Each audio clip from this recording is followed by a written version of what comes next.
Aujourd'hui, je vais accueillir Laura Bokobza, fondatrice de LBK Consulting. Merci beaucoup, Laura, d'être avec nous aujourd'hui. Je suis ravie de t'accueillir. Merci beaucoup, Etra, de m'avoir invitée. Alors, Laura, tu es sparring partner de dirigeants. Tu leur apportes un regard à la fois stratégique et pragmatique pour clarifier leurs décisions et accélérer leur business. Alors, on connaît bien les mentors, les coachs ou les copilotes business, mais sparring partner de dirigeants un petit peu moins. Du moins en France, je pense. Alors concrètement, qu'est-ce que ça signifie et surtout, qu'est-ce que tu fais différemment d'un coach ou d'un mentor business? Et à quel moment est-ce que dans son business, on se dit j'ai besoin d'un sparring partner? Alors, le moment où on a besoin d'un sparring partner, je vais commencer par ta deuxième question, c'est quand on est débordé, en fait. Quand la charge mentale est trop forte, quand on n'arrive plus à dormir la nuit, ou quand on prend beaucoup trop de temps pour prendre une décision. En gros, un dirigeant aujourd'hui, un fondateur, un gros solopreneur ou un CEO de PME, un dirigeant de PME, il va avoir des associés à qui il peut pas forcément parler de toutes ses angoisses, un entourage familial qu'il ne veut pas inquiéter quand il se pose des questions, des salariés devant lesquels il veut pas être vulnérable ou elle veut pas être vulnérable, et évidemment des investisseurs, le cas échéant, dont il n'est pas toujours sûr qu'ils partagent le même objectif final. Donc c'est très compliqué pour un dirigeant aujourd'hui d'avoir quelqu'un avec qui il peut être brutalement honnête, dire vraiment tout ce qu'il ressent, et quelqu'un qui sera brutalement honnête aussi en retour avec lui. Donc ça, c'est pour qui. Après, la façon dont je fais les choses différemment, moi, c'est qu'en fait, un dirigeant, pour moi, c'est le facteur limitant de la croissance de son entreprise. C'est le premier facteur limitant de la croissance d'une entreprise, avec ses biais, avec ses angoisses, avec ses habitudes aussi, qu'il faut remettre en question, en particulier s'il a mené l'entreprise jusque-là depuis le début, passer au cap supérieur, il faut se défaire d'un vêtement pour en revêtir un autre. Donc, en fait, on va parler aussi bien business et donc échanger sur la stratégie et gagner de la clarté sur la décision. Et évidemment, ensuite, l'exécution de cette décision, parce que moi, je dis toujours, il n'y a pas de bonne décision, il y a la décision qu'on rend bonne par l'exécution. Et ensuite, aussi, on va parler de lui ou d'elle, en fait. Donc, c'est vraiment sur ces deux tableaux que ça joue. Donc, il va y avoir des sessions où on va parler vraiment stratégie business et choix. Et puis, il va y avoir d'autres sessions où on aura fait émerger, où le dirigeant aura lui-même constaté qu'il y a un sujet, il y a un blocage, en fait, un biais à travailler, un blocage mental, beaucoup autour de l'argent, par exemple. Quand on parle pricing, moi, je parle beaucoup pricing, on se rend compte qu'il y a d'énormes blocages autour de l'argent. Non, mais je peux pas facturer ça, c'est pas possible. Voilà. Donc c'est en ça que je suis différente, parce que je fais à la fois du coaching et du business, du copilotage business, et je mixe les deux, et j'ai pas une séquence d'événements ou un framework dans lesquels les dirigeants passent. J'ai évidemment une boîte à outils, mais qui va être, je vais appeler les outils au bon moment pour la bonne personne, en fait, parce que chacun est différent. Et ça aussi, j'y tiens beaucoup dans ma pratique. Je veux vraiment que tout soit excessivement personnalisé. Oui, non, c'est vrai que c'est très important parce que on voit aujourd'hui les méthodes génériques, on sait que ça ne marche pas en fait. Non, ça marche. Tu peux avoir des méthodes génériques et des quick wins sur des choses d'exécution, ou tu vois, t'amorcer sur un chemin. Ça peut être super. Tu vois, des choses où tu te poses les 3 bonnes questions à se poser avant de se lancer, des guides sur, tu vois, des entretiens découvertes, etc. Enfin, il y a plein de petites choses packagées qu'on peut utiliser, mais vraiment, l'accélération du business, je vais faire x10 sur ton CA en 6 mois, moi, j'y crois pas. Oui, ça dépend vraiment du dirigeant, ça dépend de son équipe, ça dépend de sa vision, ça Il dépend y en a de qui sa veulent pas faire personnalité. x10 d'ailleurs. Oui, voilà, c'est ça dépend de ses Ouais, ambitions aussi, de ses exactement. aspirations. Donc voilà. Et donc oui, en fait, être sparring partner implique d'avoir une connaissance très fine en fait de tous les aspects du business, que ce soit finance, marketing, Ouais, alors il y a des éléments, mindset. mindset beaucoup, il y a des éléments sur lesquels quand je suis pas spécialiste, parce que je suis comme tout le monde, je ne sais pas tout, heureusement. Et c'est en fait, quand je ne suis pas spécialiste, j'ai aussi un gros réseau. Donc je vais, par exemple, tu vois, il y a des sujets légaux sur lesquels je vais avoir suffisamment de culture business pour dire, là, il y a un sujet, il faut qu'on vérifie un truc au niveau juridique. En revanche, je ne suis pas spécialiste, je suis pas avocate, et même les Oui, avocats, ils ont chacun leur spécialité. Mais comme j'ai oui, un gros effectivement. réseau, je vais lui conseiller, par exemple, la bonne personne à appeler pour vérifier ce point, si il ou elle n'a pas déjà dans son entourage professionnel des avocats, par exemple en droit du travail, en droit des affaires, etc.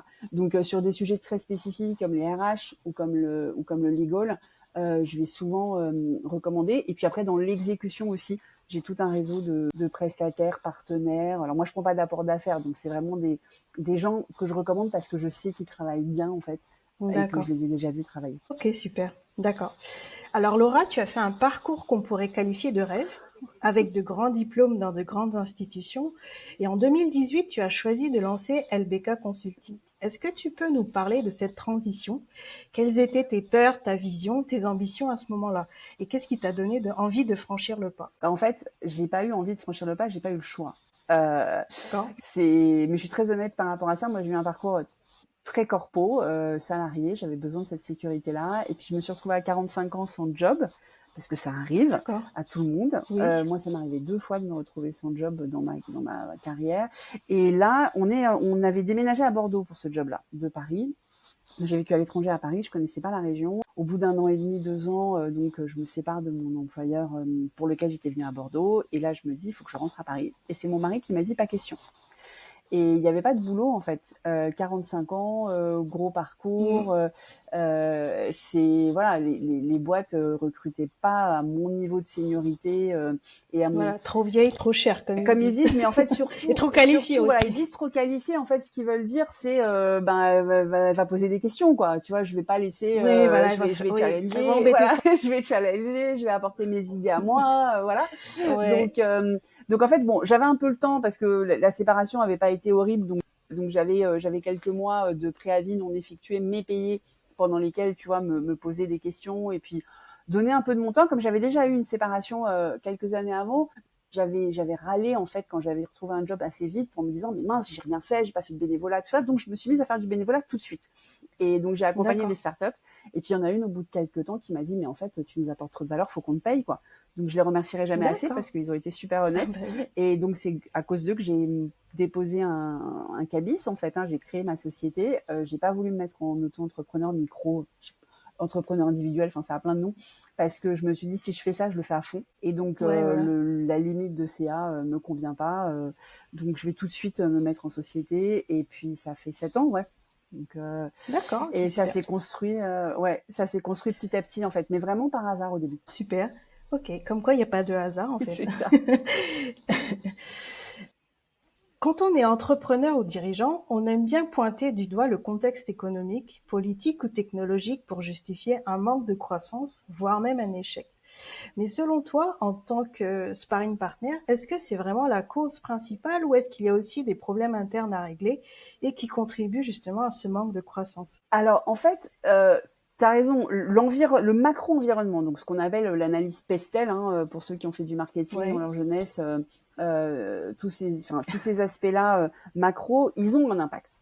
Je Ouais. suis pas sûre que ce soit 100%. Si, évidemment, tu vois, il peut y avoir des décisions technologiques, par exemple, quand tu perds Mm. l'API, quand Twitter a fermé son API à la reprise par Musk, il Mm. y a des boîtes, leur modèle économique s'est complètement écroulé, en fait.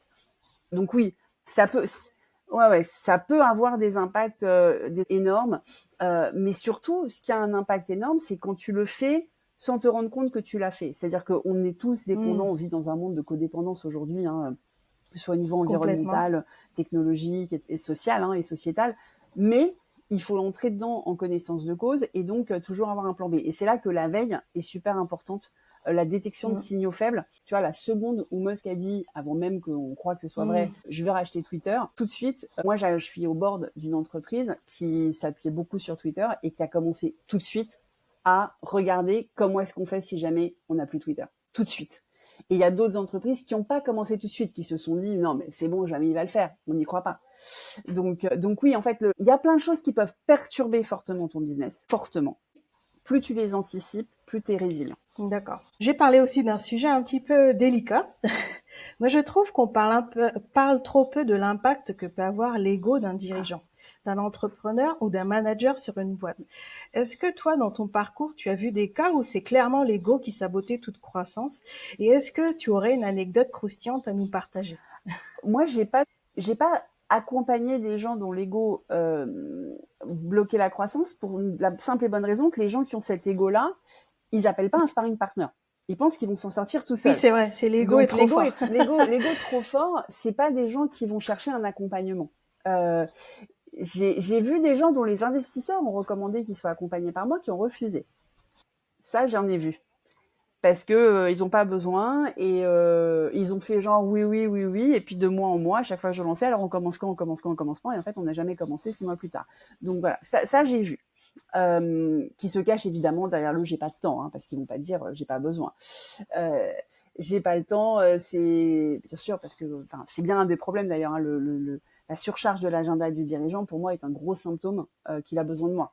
Un dirigeant qui est pas capable de trouver 1 heure dans sa semaine à 4 jours, voilà, dans la semaine en cours, c'est qu'il a un vrai problème parce qu'un dirigeant doit être ouvert à ce genre de disponibilité parce qu'il peut se passer tout et n'importe quoi et qu'il faut avoir cette souplesse dans l'agenda donc ouais, cette flexibilité. Donc voilà, donc j'ai pas d'anecdote sur l'ego. Je te rejoins complètement que c'est un énorme sujet. Je pense que c'est un des sujets qui a fait que quand je me suis lancée, j'ai eu beaucoup plus de femmes que d'hommes qui m'ont appelée. Et maintenant, ça s'équilibre. Ça s'équilibre beaucoup. Donc moi, en 7 ans, j'ai vu quand même aussi quand passer dans on va dire, c'est moins stigmatisant de dire qu'on a besoin d'aide. La santé mentale. Ça veut dire que les femmes auraient une influence, les femmes entrepreneuses auraient une influence sur les hommes pour dire ah ok, peut-être un peu de vulnérabilité me permettrait peut-être de Je pense que ça veut dire 2 choses. Ça veut dire que les femmes entrepreneurs avaient beaucoup plus conscience de leurs besoins d'aide et beaucoup moins d'ego a priori et donc étaient beaucoup plus capables de dire moi il faut qu'on m'aide, qu'est-ce que je dois faire quoi, voilà. Et la deuxième chose c'est qu'à force de le faire et de le dire, elles ont créé, je pense, avec aussi les quelques hommes qui le faisaient déjà, parce qu'il faut pas jeter tous les hommes, hein. Il y en avait qui le faisaient déjà aussi et qui l'ont dit.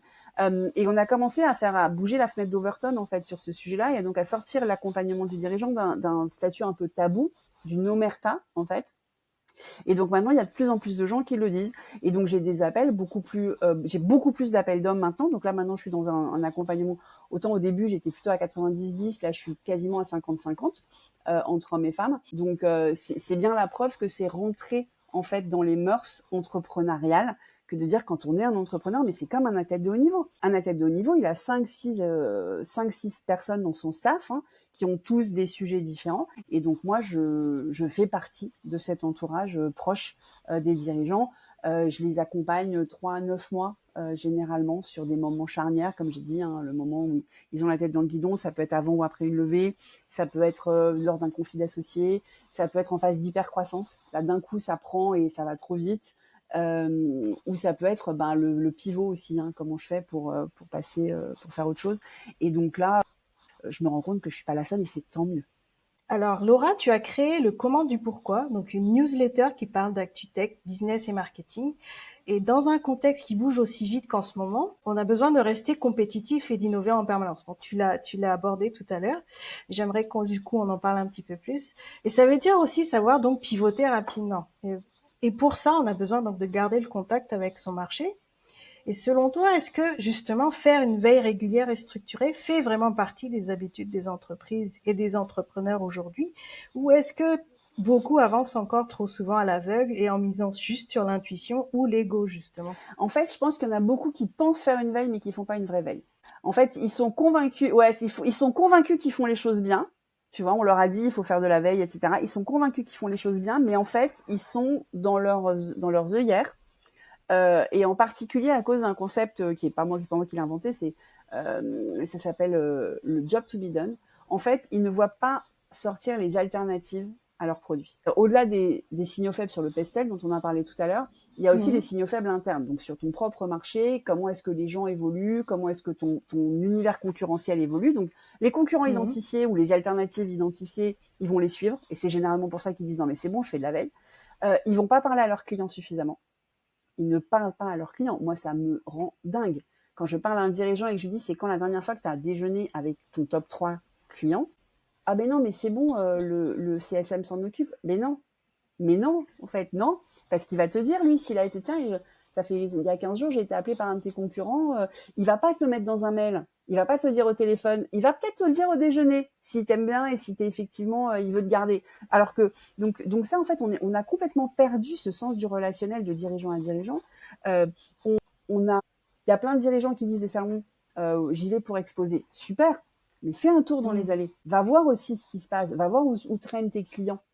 Regarde un peu le planning des conférences et de quoi les gens parlent dans ton secteur. Enfin, toute cette veille, il y a plein de sources de veille que les dirigeants n'exploitent pas parce qu'ils restent sur genre j'ai mis des Google Alerts sur les noms de mes concurrents, quoi. Et ça suffit malheureusement pas.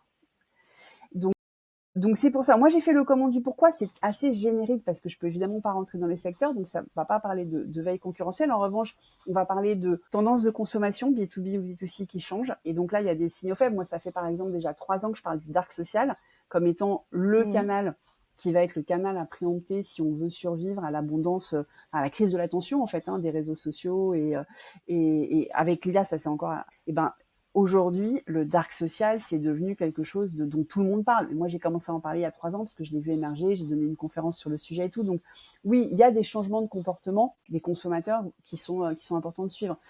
Évidemment, tout ce qui va être autour de l'outillage IA, en fait, j'essaye de faire de la pédagogie sur le sujet pour les dirigeants et en particulier ne pas croire tout ce qui brille est or et surtout avant d'aller avant d'aller plugger de l'IA quelque part, se poser des vraies bonnes questions, en particulier est-ce que ça va vraiment il faut revoir le processus en fait. C'est un peu comme moi j'ai l'avantage d'avoir vécu la transformation digitale puisque moi j'ai 52 ans.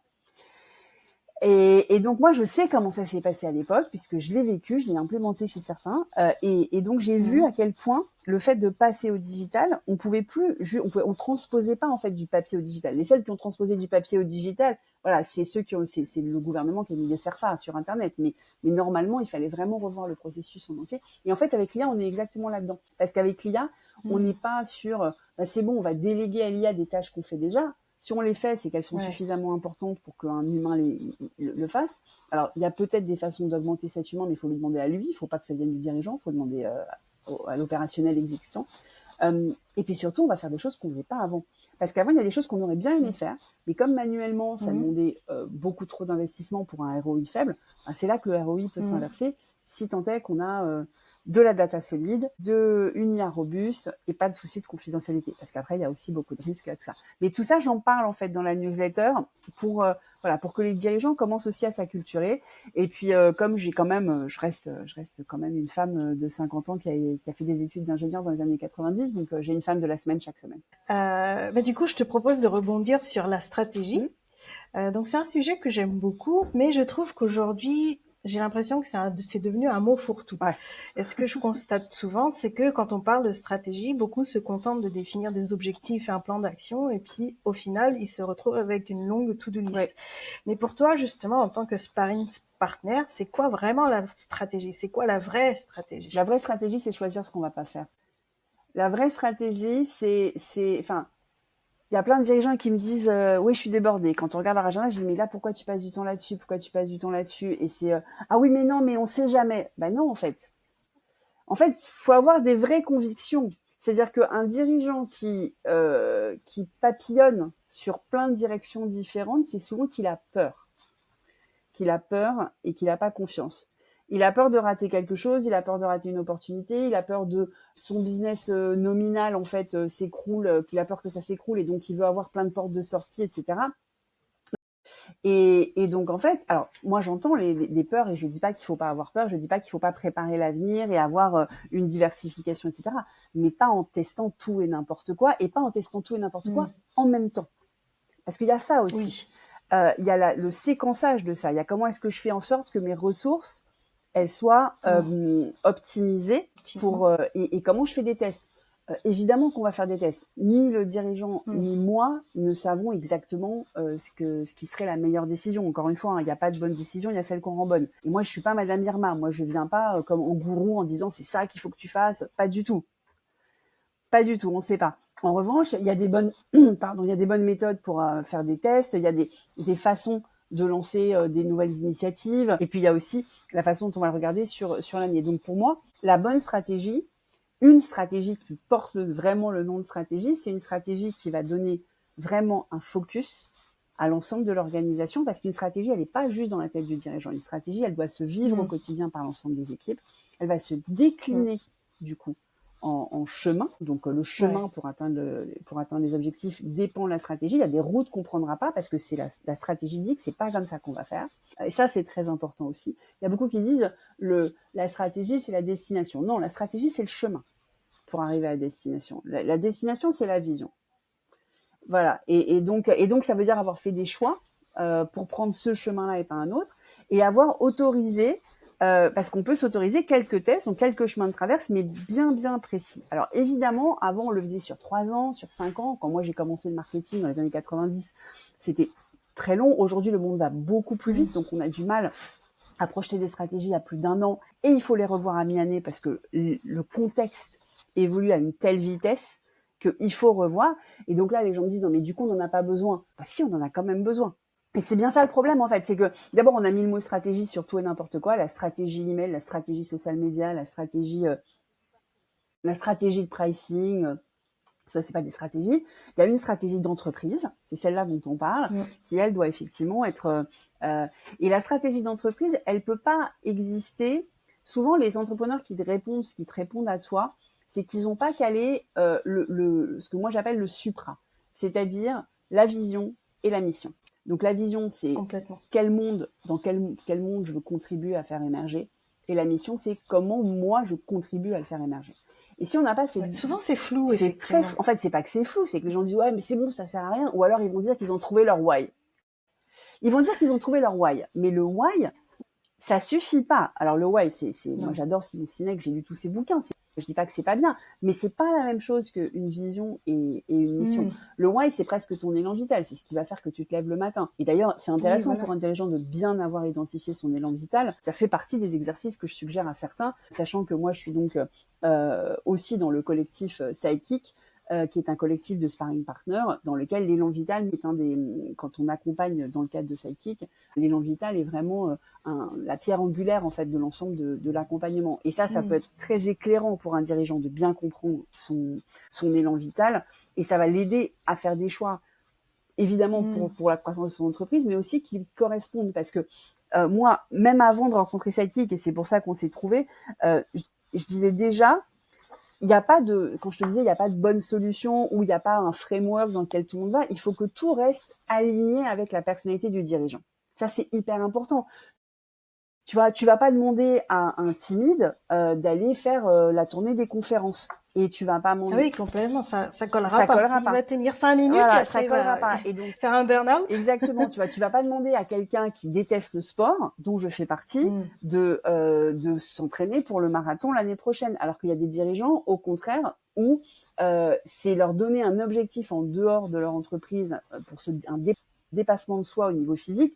C'est ce dont ils ont besoin pour équilibrer justement ou pour justifier qu'ils prennent le temps de s'entraîner chaque semaine parce que ils en ont besoin corps et âme en fait. Donc c'est pour ça que c'est hyper important d'aligner le dirigeant aussi et qui se connaissent le mieux possible et qui s'acceptent. Et ça, c'est difficile parce que ça veut dire, faire face à des croyances profondes, vraiment, faire la psychologie. Exactement. Et ça peut faire peur. Ouais, en fait. Et c'est bien pour ça que je te disais au début, tu vois, moi, je suis pas coach parce que je m'occupe pas que de ça. On part quand même vachement du business, mais je suis pas que copilote business. Je vais quand même vachement écouter le dirigeant et on va se poser des questions ensemble parce que j'ai pas les réponses, c'est lui qui les a, s'il veut bien les partager, mais on va se poser des questions ensemble sur pourquoi ce pattern de comportement, pourquoi cette peur, qu'est-ce qu'on peut trouver comme méthode pour vivre avec ou pour la diminuer.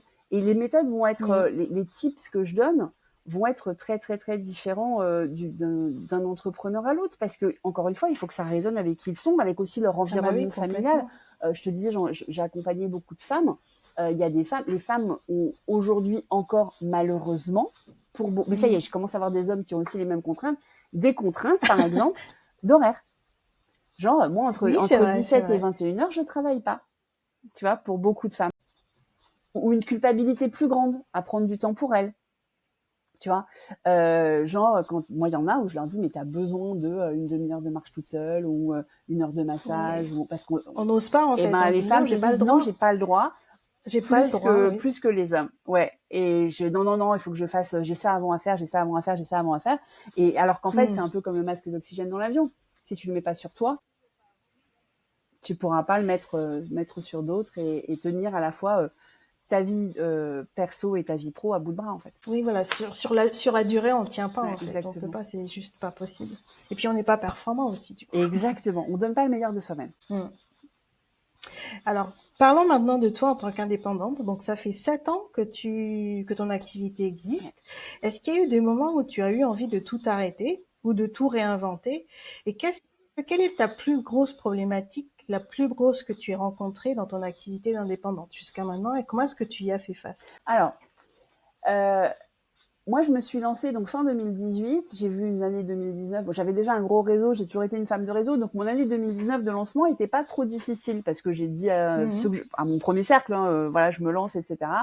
Donc, voilà. Donc, c'est plutôt bien passé. Et puis, 2020, Covid. Et là, j'ai divisé par 2 mon chiffre d'affaires de 2019 en 2020. Et donc là, j'ai pas eu envie de tout arrêter, mais j'ai eu envie de tout réinventer. Et donc j'ai suivi une cohorte parce que de toute façon tout le monde a besoin d'être accompagné, moi compris. Moi j'ai aujourd'hui dans le cadre de Sidekick dont j'ai parlé, je suis supervisée, donc on a tous besoin d'un sparring partner en fait. Et donc là j'ai fait une cohorte et j'ai atterri sur justement ce positionnement sparring partner sur lequel j'arrivais pas à mettre des mots parce que je savais que je voulais pas faire de slide, que j'étais pas un consultant d'exécution, que je voulais vraiment être proche du dirigeant. Mon kiff, c'est vraiment ça, c'est d'identifier ce qui va fonctionner pour le dirigeant, pas ce qui va fonctionner sur des jolis slides à la McKinsey. Moi, je suis passée par AT je sais comment ça marche, le conseil en stratégie, mais c'est pas ça qui me motivait, en fait, vraiment. Et puis, je trouve que ça fait trop souvent pchit. On les met trop souvent dans un tiroir. Alors, et ça marche sur les très grosses boîtes. Mais sur des plus petites boîtes, il fallait quelque chose de beaucoup plus personnalisé. Donc j'ai fini par, grâce à cette cohorte et toutes les questions, ça m'a mis dans le tunnel de vas-y tu bosses, chaque semaine tu dois rendre des devoirs et tout. Donc ça m'a obligée en fait à travailler sur la réinvention que je voulais mener. Et donc j'ai atterri sur ce concept de sparring partner. Qui est maintenant, alors c'était très drôle parce que quand j'ai commencé à mettre sparring partner sur l'équipe, on était 40. Maintenant on est je sais pas 40 000. Il y a des sparring partners. Je prenais un pot hier avec une nana que j'ai rencontrée sur LinkedIn qui était de passage dans ma ville. Je vis à Bordeaux, donc on a pris un pot parce que moi je crois beaucoup rencontrer IRL aussi. Et elle me disait grâce à toi, je suis passée de coach d'écriture à sparring partner d'écriture. Oui, voilà, du coup, oui, c'est vrai que moi, c'est pareil, j'ai eu ce problème-là, de dire, est-ce que je suis mentor, est-ce que je suis coach business, est-ce que je suis l'accompagnement, est-ce que je suis formatrice? Et du coup, c'est vrai qu'on a du mal un petit peu à nommer un certain, parce qu'on est obligé de mettre une étiquette finalement, parce que sinon les gens exactement. comprennent pas. Et moi, en fait, ce que j'aime bien dans l'étiquette pour moi, ce que ça évoque, l'étiquette de sparring partner, c'est je suis à ton niveau. Je suis ni au-dessus, genre le consultant qui va te dire quoi faire, ni en dessous, le coach qui va te booster. C'est vraiment à ton niveau. Et je vais pas faire à ta place. Et je ne vais pas faire à ta place. Donc, ça veut dire que je vais vérifier que tu fais bien. Je peux te donner des conseils sur comment bien faire, mais je vais pas faire. Voilà. Donc, je peux te donner, par exemple, tu vois, je te disais, j'ai pas de framework sur l'ensemble de l'accompagnement, mais je peux avoir, par exemple, tu vois, des tips ou des méthodes sur des bouts d'exécution. Bah, ça, ce serait bien que tu le fasses comme ça. Par exemple, j'ai un livre blanc sur l'entretien découverte, quand on parle à ces anciens actuels pour voir comment tu m'as choisi et tout, pour bien comprendre le job to be done.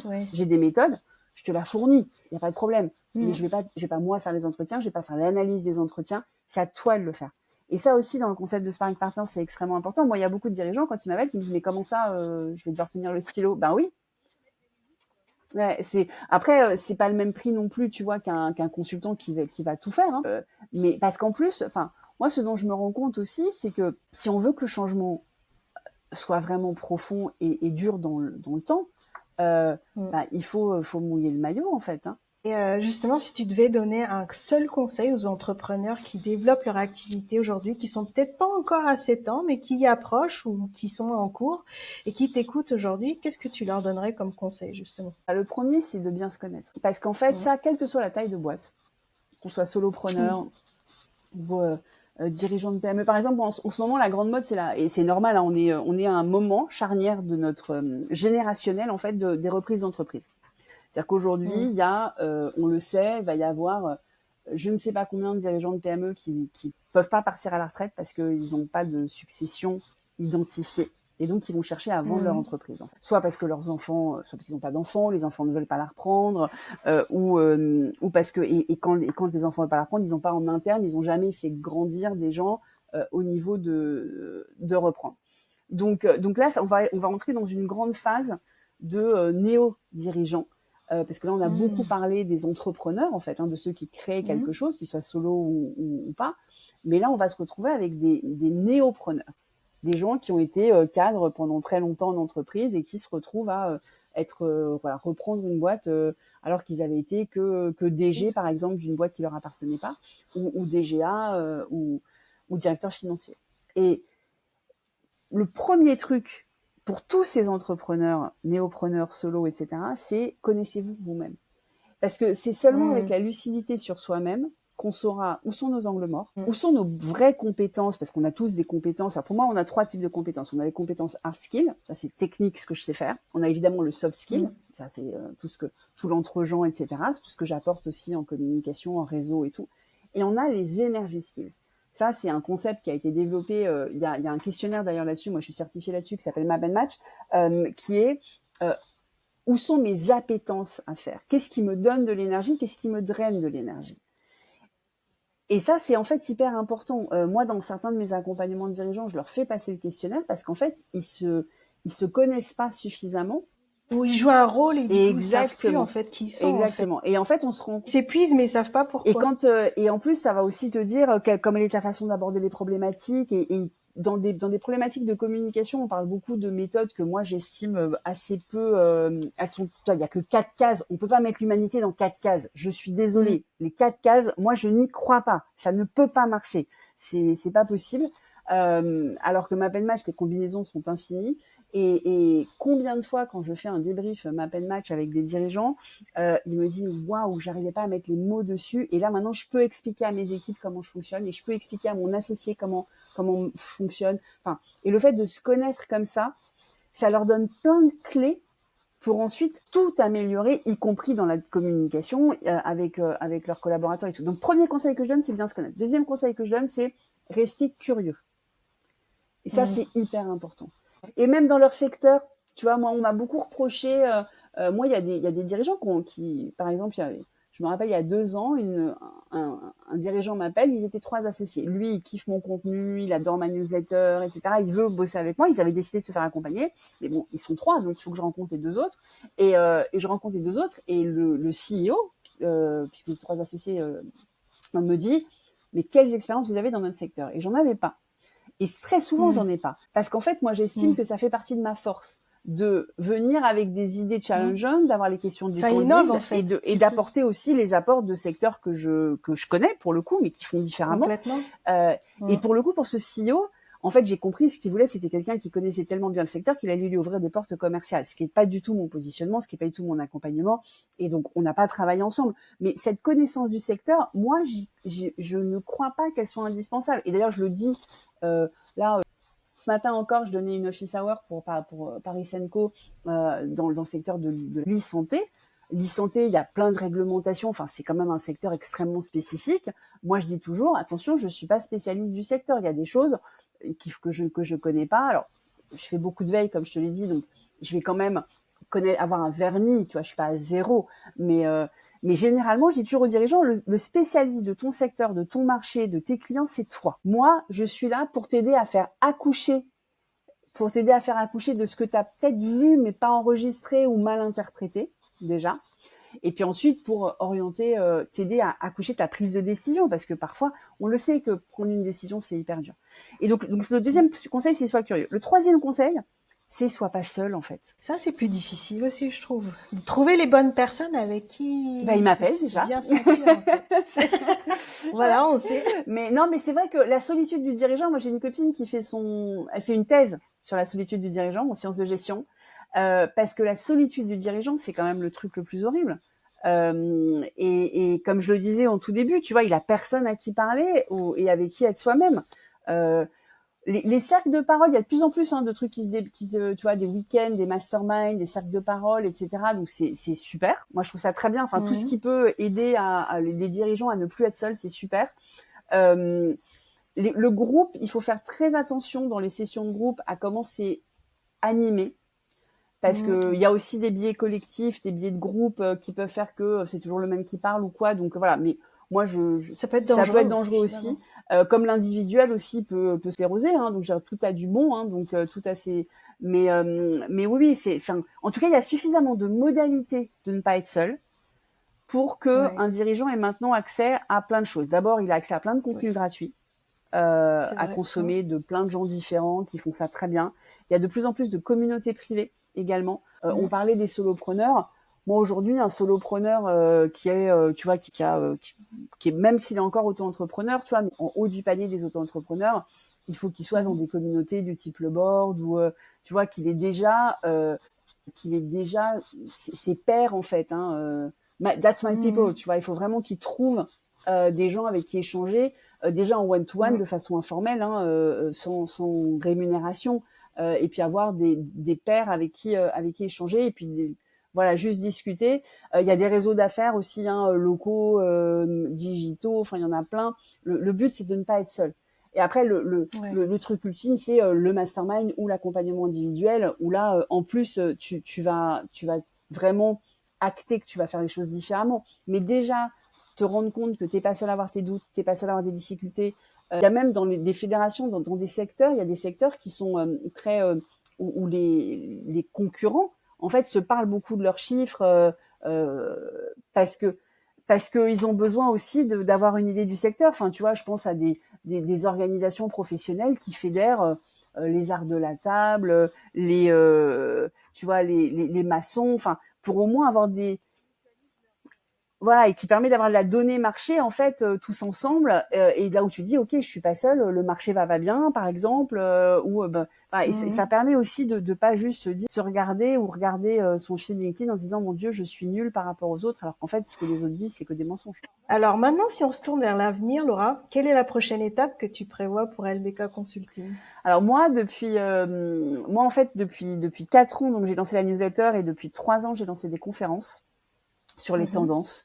Donc ça c'est vraiment un créneau. La newsletter est passée payante parce qu'en fait la veille ça a Mmh. vraiment ça a une valeur en fait. Hein. Donc la newsletter est passée payante. Je vais dévoiler, donc je vais avoir plein de nouveaux avantages autour de ce que je disais sur les communautés en fait pour ma newsletter à partir du 8 septembre. Je l'annonce le 8 septembre, donc c'est bon, c'est après.